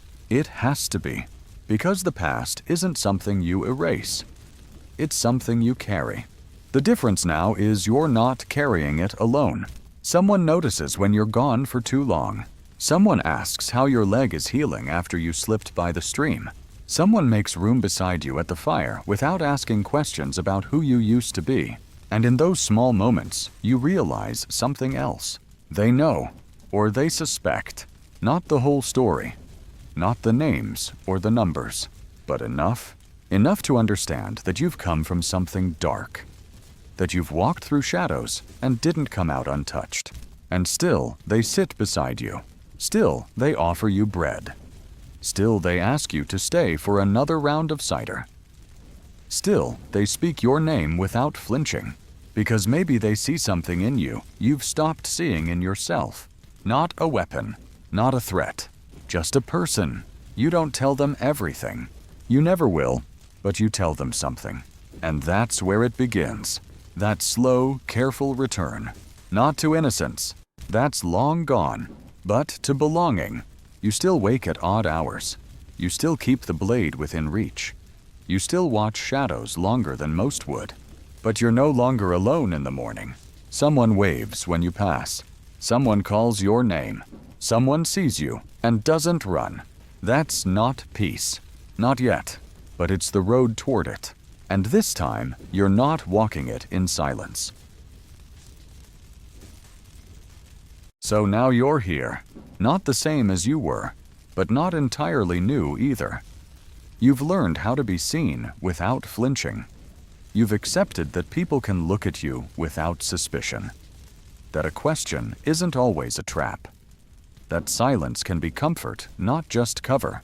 But the blade is still there, not in your hand, not even in your belt anymore, but in your memory, in your muscle, in the way you notice movement at the edge of your vision, even while chopping wood or walking home with a basket of kindling. It's not paranoia anymore. It's something gentler, a shadow that walks beside you, not to warn you, not to weigh you down, just to remind you who you were. Because even now, with the world no longer chasing you with a life that doesn't revolve around the next name, the next map, the next escape, you haven't forgotten, and you never will. But the difference now is this: the knife no longer defines you. You don't wake because you're waiting for an intruder. You wake because the light is soft through the window and the birds are already singing. You don't sit with your back to the wall because you're afraid. You sit by the fire because it's warm and someone brought extra blankets for the cold. There was a time when that change would have felt like weakness. You would have told yourself you're going soft. You're losing your edge. You're making yourself vulnerable. But that voice is quieter now, and it's no longer the one you listen to first. Because you've come to understand something. There is no glory in holding on to sharpness when you no longer need to cut. There is strength in setting down the weapon and not needing it to feel strong. There is power in choosing gentleness after a life spent dealing in silence and death, and it's not easy. You still tense when voices rise in argument. You still notice the weight of every heavy footstep outside your door. You still keep the blade somewhere close, not for use, but for memory. But you no longer reach for it first. That's the change. Not the absence of danger, but the presence of trust. Not the erasure of instinct, but the layering of something else on top of it, humanity. You've stopped measuring people by how easily they could be killed. You've started noticing how carefully they hold each other when they think no one's looking. You've begun to see the world not in terms of threats and exits and blind spots, but in terms of possibility. You ask yourself questions now that you never would have allowed before. What do I enjoy? What makes me laugh without guilt or tension? What kind of person do I want to be now that I don't need to be a weapon? They're not easy questions. You don't always have answers, but the asking is its own kind of healing. Some days are better than others. There are mornings when you forget that you ever carried a life on the edge of a blade, and there are nights when it all comes back in a flood. You don't push those memories away anymore. You let them come. You let yourself feel them. Not to relive them, not to punish yourself, but to honor the person who survived, because that's what this is now. Not a life of penance, but a life of honoring the one you had to live and learning how to live differently now. You meet others like you from time to time. Not assassins, not exactly, but people who've had to do hard things, who've carried secrets too long, who know what it means to wake from a life that demanded too much and offered too little. You don't talk about the old days, but you know each other all the same. It's in the way your eyes meet, the way your silences line up, the way you both understand that being here, being alive, is a choice you're making every day. Not because it's easy, but because it's possible. And maybe that's what freedom really is. Not the ability to run, but the choice to stay. To be kind, not because you have to be, but because now, finally, you can. To let go of the blade as a part of your identity, and let it become only a part of your past. To exist not as a shadow, not as a threat, not as a forgotten name in the dark, but as someone present. someone real, someone who remembers but no longer lives there. There's peace in that. Not a dramatic, sweeping peace, not the kind sung about in stories or carved into stone, but a quiet, steady peace. A fire that stays lit through the winter, a roof that holds under the rain, a life that asks nothing of you except that you live it. And so you do, not to prove anything, not to redeem anything, but because you can, because at last the knife is no longer who you are, and for the first time, that feels enough. You've set the blade down, not just for the night, not just until someone comes looking. You've set it down with intention, not out of defeat, not from exhaustion, but because finally you've stepped into a space where fear doesn't lead you anymore. You didn't notice the shift at first. It didn't come with fanfare or a moment of clarity. It came slowly, like the way day breaks over the hills. One morning you woke up and realized you hadn't checked the door 3 times before bed.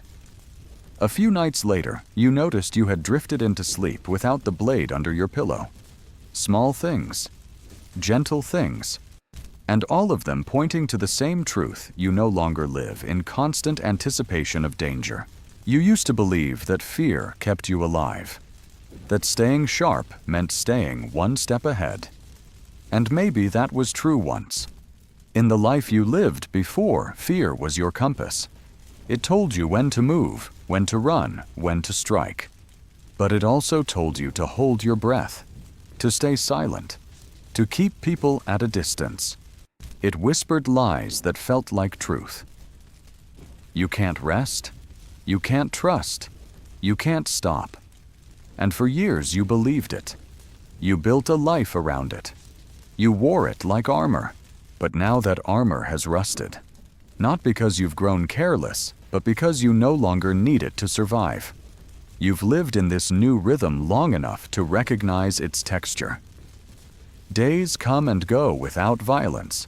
People pass by and mean you no harm. You walk into the village and your steps no longer echo with suspicion. You nod to the baker, and he nods back, not with caution, but with familiarity. One afternoon, as you help someone stack firewood, you catch yourself laughing. The sound surprises you, not because it's rare, but because it's easy. There's no edge to it, no performance, no shadow behind the moment. It just is. And that evening, when you sit by your fire, you realize something profound. You're not waiting for the other shoe to drop. You used to be the kind of person who watched windows from the corner of the room, who tracked every movement in the reflection of a spoon, who mapped exits the moment they walked into a place, even homes, even friends' homes. But now, you sit by the window with the shutters open. You leave your coat on the hook instead of by the door.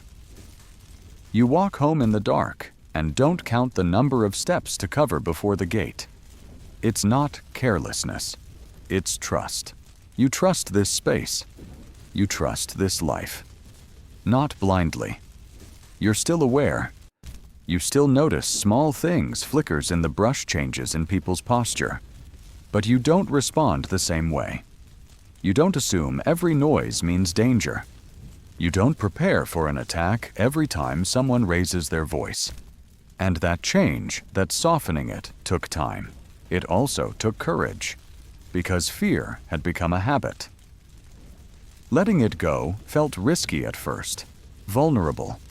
But with every small decision, to walk slowly, to make conversation, to sleep deeply, you proved something to yourself: the war is over. Maybe not in the world, but in you. You no longer measure the distance between safety and harm every waking second. You no longer study a man's boots to guess his speed. You no longer imagine which bones would break fastest if someone lunged at you. Those calculations used to be automatic. Now they're just quiet, faded, not gone, but no longer steering the wheel. You've even begun to notice beauty again, not the kind you used to use for cover or distraction. Real beauty, a patch of moss glowing in late afternoon light. The way a child's laugh cuts through heavy air. the feeling of warm bread between your palms. These things didn't vanish in the old life, they were just invisible, filtered out by the urgency of survival. Now they're here. Now you see them.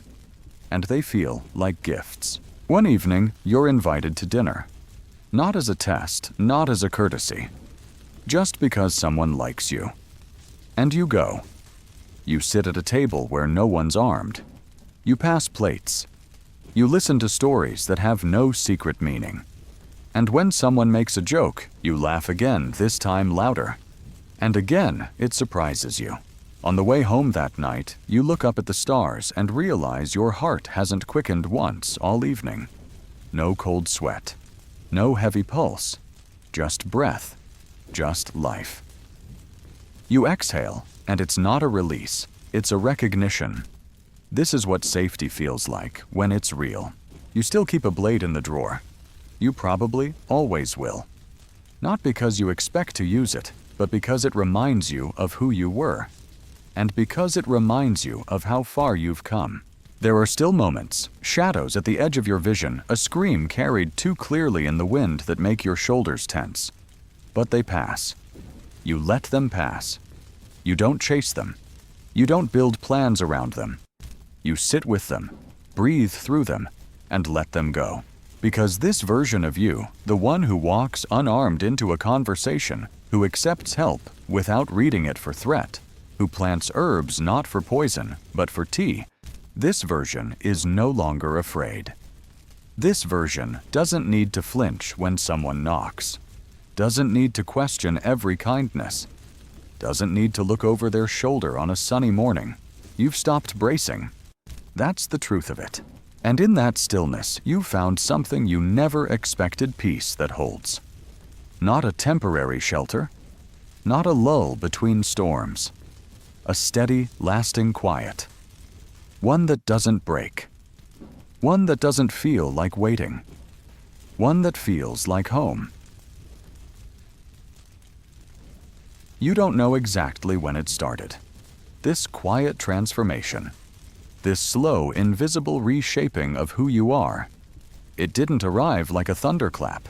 It settled in the way a river carves a new path, not by force, but by time. One day, you simply noticed that you were no longer living in reaction to the world. You were beginning, in small ways, to live by choice. It began with routine. Not the kind you once used to control the day and reduce risk, but the kind that brings rhythm, softness, and familiarity. You wake up not because you have to, but because you want to. You step outside to feel the weather, not to scan the horizon. You sweep the floor not for distraction, but because a clean space feels good. You cook meals with care. You take time arranging things, small details you never use to allow yourself to notice. The way sunlight spills through the eastern window. The weight of a ceramic bowl in your hands. These things matter now. They center you, and slowly, a sense of self begins to emerge. One not bound to secrecy shadows or the constant need to adapt. You begin to ask yourself, without panic, what kind of person am I when no one's watching? It's a question that would have been dangerous, even laughable in your old life. Back then, identity was just another costume. A tool. Something crafted carefully to serve a purpose, to match a name you might abandon tomorrow. But now, there's no one to fool. No need to wear anything but your truth. You notice the little things that make you you. How you hum while chopping vegetables. How you instinctively wipe your hands on your apron even when it's already clean. How you prefer the sound of the river to the noise of a crowd. You don't have to explain these things to anyone. They simply are. And the longer you live without fear, the more they return. Habits that aren't rooted in survival. Preferences you never had the space to explore. Comforts that grow quietly in stillness. Sometimes when you're alone for long enough, memories surface that feel like they belong to someone else. The person you were, sharp-focused, ruthless. In ways you had to be, feels distant now. You don't deny that version of yourself. You respect them. They got you here. But they're not who you are anymore. They were forged in fire. You're learning how to grow in calm. And that shift is everything. You don't need to prove anything. Not to others. Not even to yourself. For the first time, you're not chasing redemption. You're not trying to balance the scale. You're simply being. Present in the life you've shaped. A life without missions, without orders, without aliases. A life with simple things, stacks of firewood, the scent of dried lavender, the sound of distant church bells, a chair you built that doesn't wobble anymore. These things may seem small, but to you they are monumental. Proof that permanence is possible. That you too were always capable of building, not just destroying. You've started writing things down. Not a diary. That word feels too exposed, too formal. But notes. Thoughts, small reflections, scratched into a book that you hide under the floorboards, not because it contains secrets, but because it contains you. Honest pieces of thought that aren't filtered through strategy or necessity. Some pages are just about the weather. Others are about things you tasted, dreams, you had feelings you didn't expect. One page just says, "Today I felt safe again," and that matters. Because for so long, safety was only ever a pause between threats. Now it's becoming a constant. And in that constant you grow. You change. You start thinking about things that never used to have room in your mind. Things like, what would it mean to share your life with someone not for cover, not for strategy, but for comfort, for joy, for the long nights and the cold winters and the harvest seasons that need more than two hands? You haven't acted on that thought yet. Maybe you won't. Maybe it's just something that lives in the corner of your heart for now. But even having the thought is progress. It's proof that your mind is beginning to believe what your body has already started to feel, that you're no longer a danger to be near. That your life isn't poison to others. That love, or at least companionship, could be something possible, not just dangerous. You've also begun to notice how you respond to others in ways that surprise you. You're kinder than you expected. Gentle, even. You have patience you didn't think you had. Maybe it's because you understand suffering. Maybe it's because you've lived with silence long enough to appreciate the sound of honest conversation. Or maybe it's because you finally have enough of yourself to share. The people in your village don't know your whole story. They don't need to. What matters is that they greet you by name. That they invite you to gatherings. That they miss you when you're gone too long. You're not just surviving among them, you're part of them. Fully. Quietly. Undramatically. You're someone now, and not because you saved them or scared them or earned their trust through feats of skill. Just because you stayed. Because you showed up every day and lived honestly. Because you let them see a little more of you each time. And so here you are, no longer flinching at shadows, no longer waiting for your past to pull you backward. You're not just a former assassin, a shadow, a tool once wielded by someone else.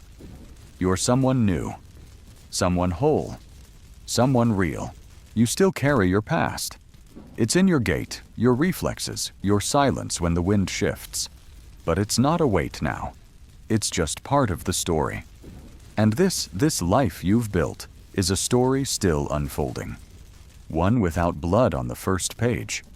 One that begins not with an order, but with a decision to stay, to breathe, to become.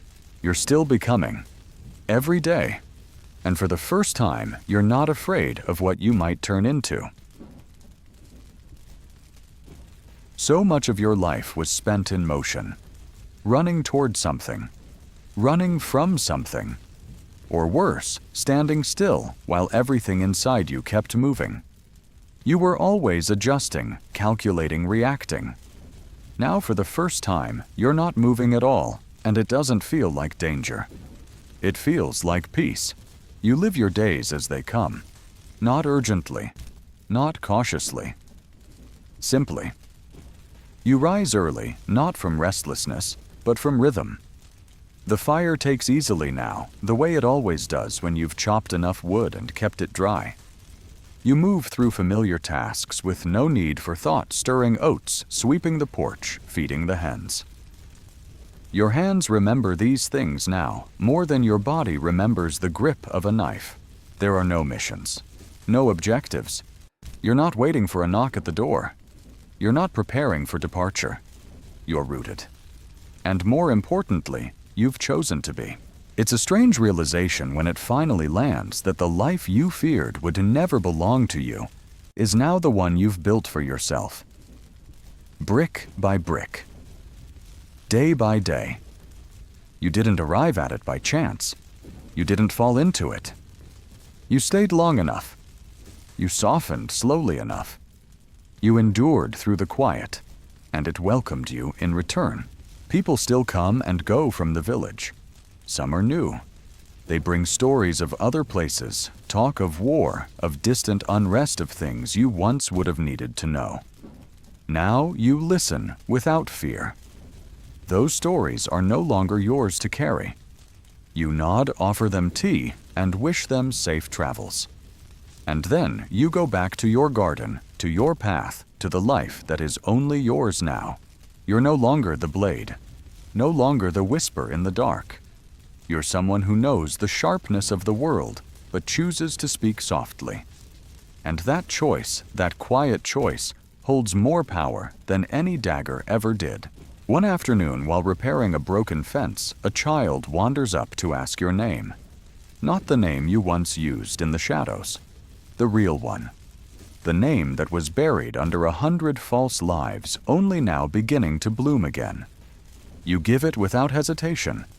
And when the child repeats it aloud, it feels right in a way that stuns you. Not like reclaiming something lost, but like finally speaking a truth that had waited patiently inside you for years. That night you sit by your hearth with a cup of warm cider.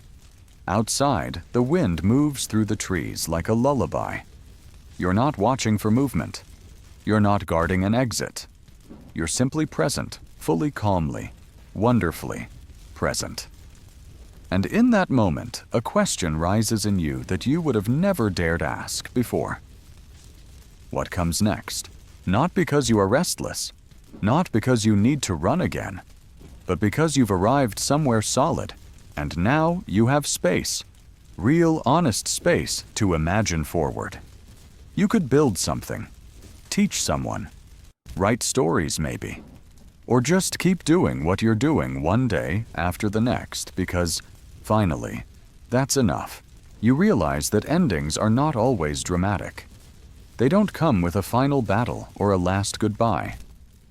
Sometimes they arrive in a whisper, in the way your shoulders no longer ache from tension, in the way your hands are used more for planting than striking, in the way your sleep is deep, undisturbed, and dreamless.